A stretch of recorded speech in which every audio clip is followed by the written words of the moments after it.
Do you want to up your food presentation game, but maybe have some doubts?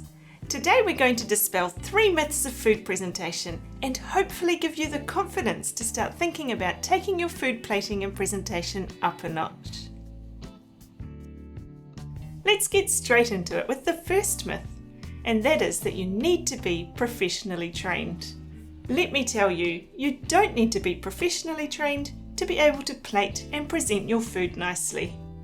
Professional cookery training is invaluable for learning cooking methods, skills, and culinary techniques.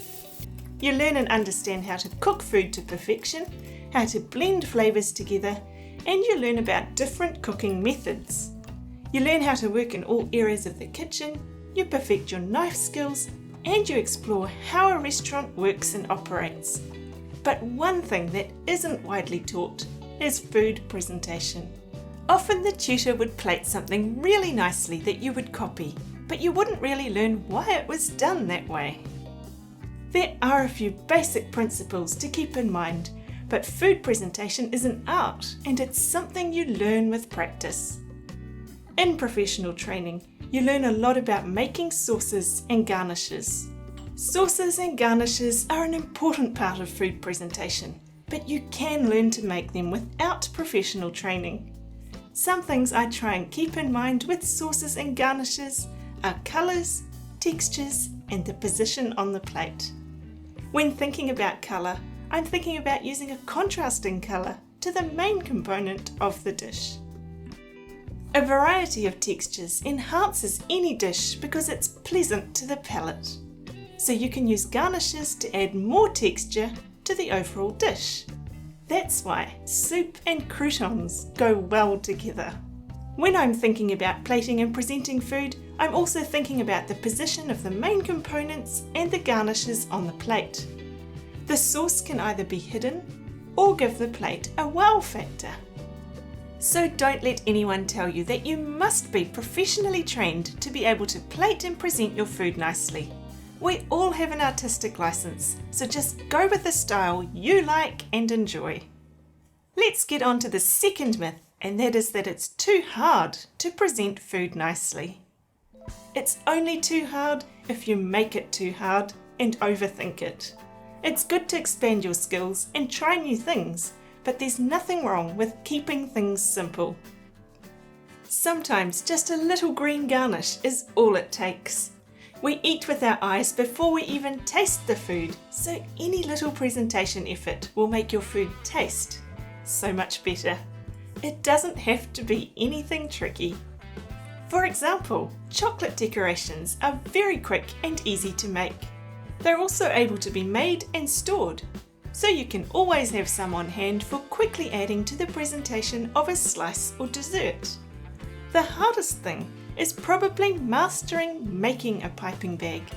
If you haven't got it sorted, make sure you check out my video on chocolate. There's so much you can do with it, and it's really not hard. Something else that doesn't add any extra time is to think about what you're doing and if there is a more interesting way of doing it. For example, instead of just cutting your sandwich in half, cut it diagonally and plate it overlapping, creating some height. It will look so much nicer than it would have if it was just square and flat on the plate. Another thing that adds to the presentation but isn't hard is to keep presentation bowls and plates for that purpose. For example, if you mix your salads in your presentation bowl, you will end up with dressing messed all up the sides and the salad somewhat flattened.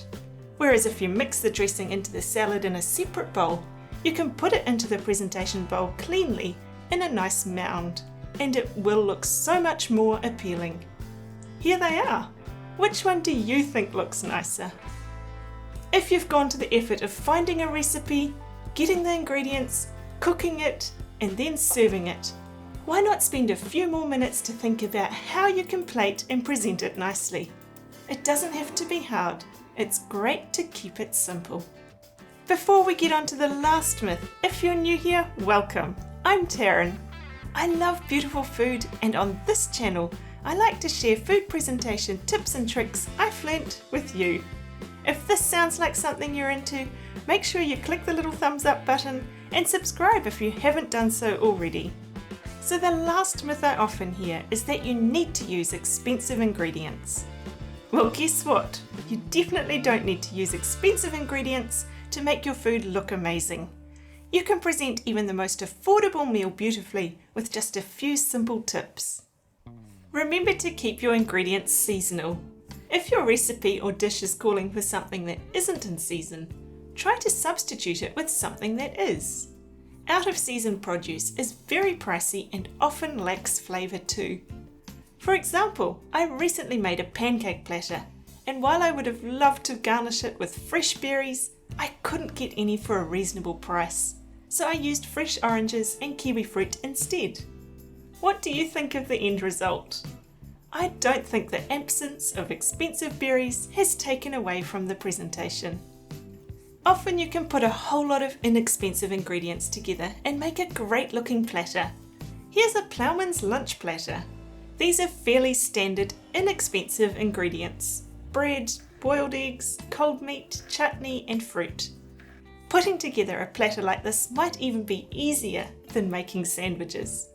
Not only does it look impressive, but it's cost effective and everyone can have their lunch exactly how they want it. A lot of beautiful garnishes are often inexpensive too. I have a herb garden growing outside here.